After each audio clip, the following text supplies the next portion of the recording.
Hello guys, welcome to my this video, and today I'll show you how to show and hide column of a table. So guys, in my previous video I had shown how to create the table and how to add data dynamically in a table. If you haven't watched my previous video, so I will provide the link in description, so I will suggest to watch my previous video because that one very important video. Okay, so here I will give you the brief idea what I had done in my previous video. So here you can see here is the table. Okay, so the table heading I had added dynamically, and inside this table body data I have added dynamically also.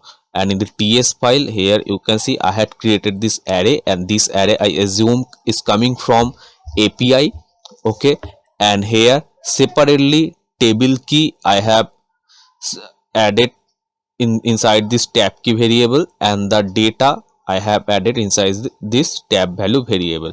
So tab key here I looped here and bind, and data I looped here and bind. Okay, so that one I have done in my previous video. Maybe you are getting confused, so that's why you have to be watching my previous video. Okay, so here just I will show you how to hide and show table column. So I will show you the preview first of all.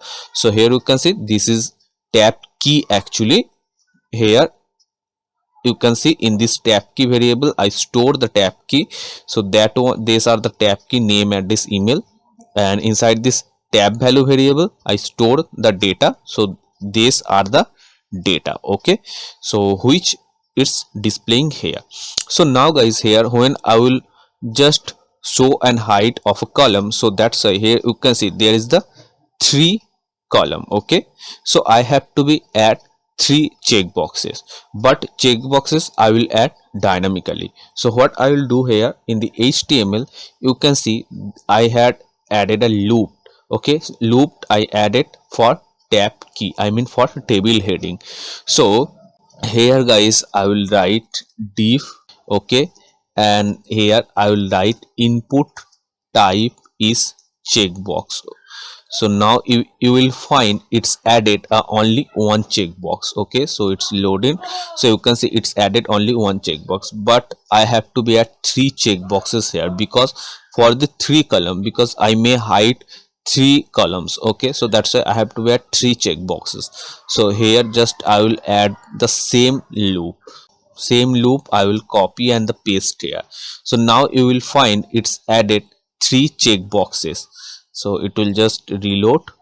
You can see it's added 3 checkboxes. So first one is for name, second one is for address, and third one is for email. Okay, so guys, why I have added input field dynamically, because suppose in my previous video I have already shown, suppose it's added a new property. Okay, here 3 property, name, address, email. Suppose it's added a new property, so in API, so that time I don't have to be change anything. Dynamically it will be added extra checkbox for the new property. So that's why I have added checkboxes in dynamically. Okay, and now guys, here just I have to be do one thing. Just here I have to be write let I equals to index. So index means position of array. So if I go here, so you can see name is the 0 position, like address is the 1, email is the position 2. So these are called position in array. Okay, so here I have written let I equals to index. So inside this I, here I will get 0 1 2. So in the next you can understand this one also. So guys, now here I will write a method that is change. Okay, and I will write the method name is on change, this one. And here just I will add dollar event.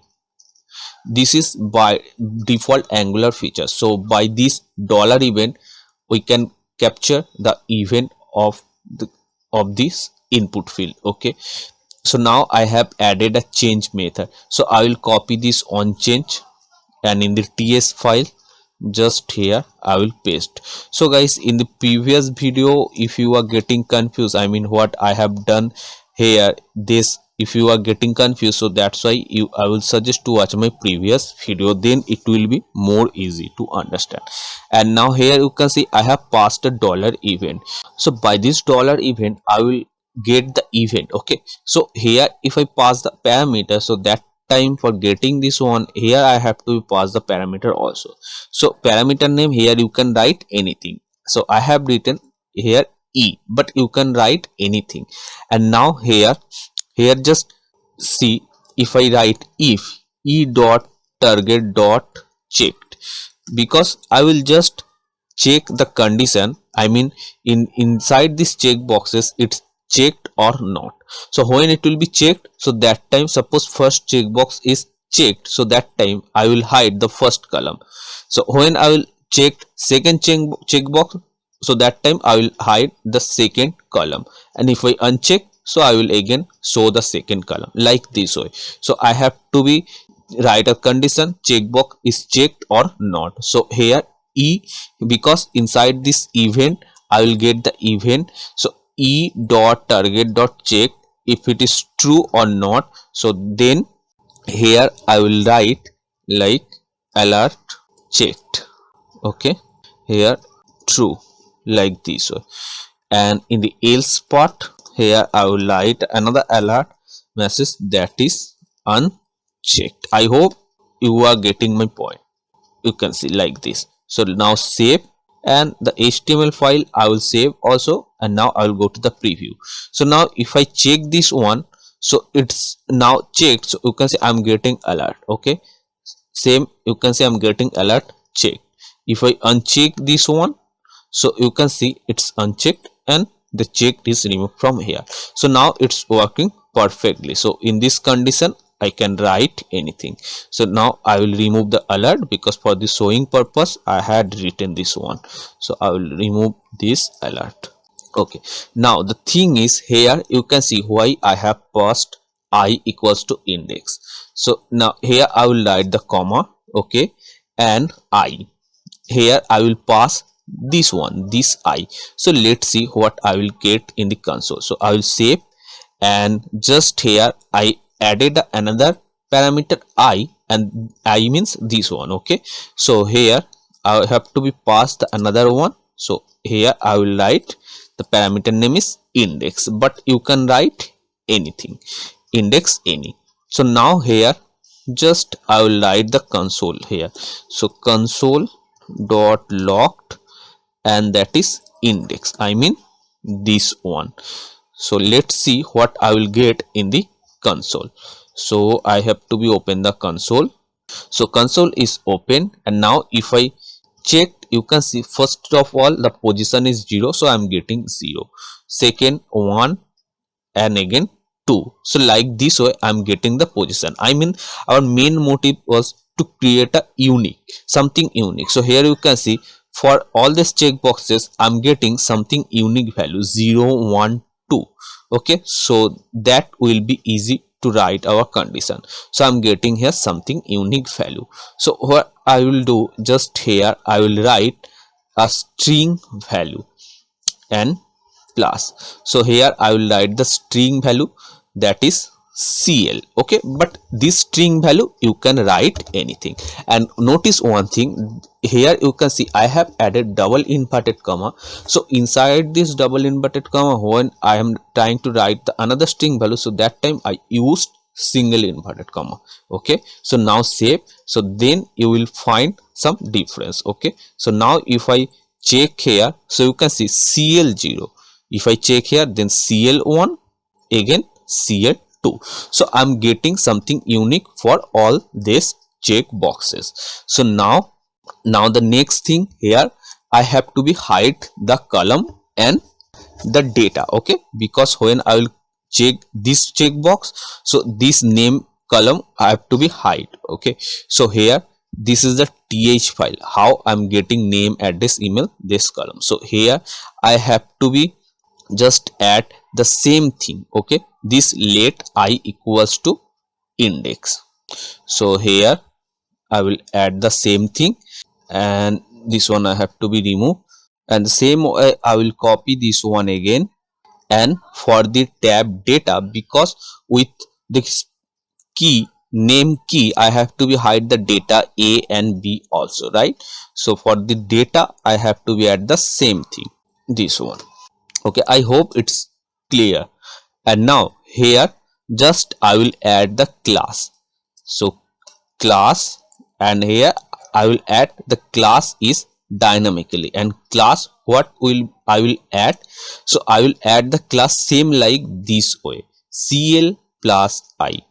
So here just I will write that is cl plus I, like this way for this table heading. So I will just do save, and I will check I'm getting the class name unique or not. So here you can see, just a minute, I have to be remove the plus icon from here, so it will replace, and you can see the class name added unique cl0 cl1 cl2. So that means what I was trying to do, when I will click this method, so that time I already shown I was getting the for the time at the time to first checkbox I was getting cl0, second checkbox I was getting cl1. Actually I'm getting now the class name, right, whatever I have written. I mean, for when I will click the first checkbox, so that time I will get cl0. I mean, it will be similar to the this first table heading name, right? So if I open the console, and here you can see first checkbox I'm getting cl0, that means it's similar to the first table heading. And same way, if I go to console and click second checkbox, you can see cl1, that means it's similar to the second table heading address. Okay, I hope it's clear. And same thing I will just copy and I will paste for the table data. Okay, so you will find for the table data it's also added a class. You can see here cl0 cl1 cl2, right, it's added a class also. Here you can see. So now guys, it will be easy to hide and show. So now I will open the css file. Okay, here I will add the class for hide and show the column. So the class name, suppose I will write tab call. Okay, and here I will write display is none. So now I will close this css file. Just remember I have added a tab called class name, and this class name you can write anything, and here I have added the css property that is display none. I will close this one. Okay, I will not close, just I will open this one and I will drag this one at the last. So now here what I will do, just here I will write var index, okay, equals to document dot get element by class name. Okay, and inside this class name I will write index, and here I have to be change this one, so I will write this one cl. Okay, so document dot by get element by class name index. So that means why I have written this one, that means because when I was clicking the check boxes, so that time I was getting the class name which I had shown here. When I am just clicking the checkbox, it's actually cl0. cl0 means it's the similar to the first class name, so that's why I have added class name here index, because in the index actually I'm getting the class name. Okay, so this one. So now here I will write for let I equals to 0 and then I less than, that is cl dot length and I plus plus. cl dot length means this one. Okay, so now here I have to be add and remove class. So when I will check this one, so that time I have to be hide this column. Okay, so here I will write now cl I dot class list dot add, just simply I will add the class where I have written display none, because when I will checked this checkbox, so that time the class will be looped, and which checkbox I will click, so that class will be hide means just I will add simply this class, because inside this class I have written display none. Okay, and similar way when I will just uncheck, and first of all I will remove the console, and when I will uncheck this part, so in the else part, that means just here I will remove this class, so remove this class, so save, and now you will find it will be workable. So you can see if I click, so you can see the name column is hide. Similarly, if I click the address, so you can see the address column is hide. But if I uncheck this one, you can see it's showing again. You can see name field is showing again. So this way you can show and hide your table column. I hope it's clear. If you find any difficulties, so you can write in comment first of all, and if I get the time, so that then just you can send me the screenshot of your code in my Insta ID, and I will try to solve your doubt. If you find this video is helpful, so please like this video, don't forget to like. And if you want to get more update like this type of video, so please subscribe my channel and also press the notification bell icon.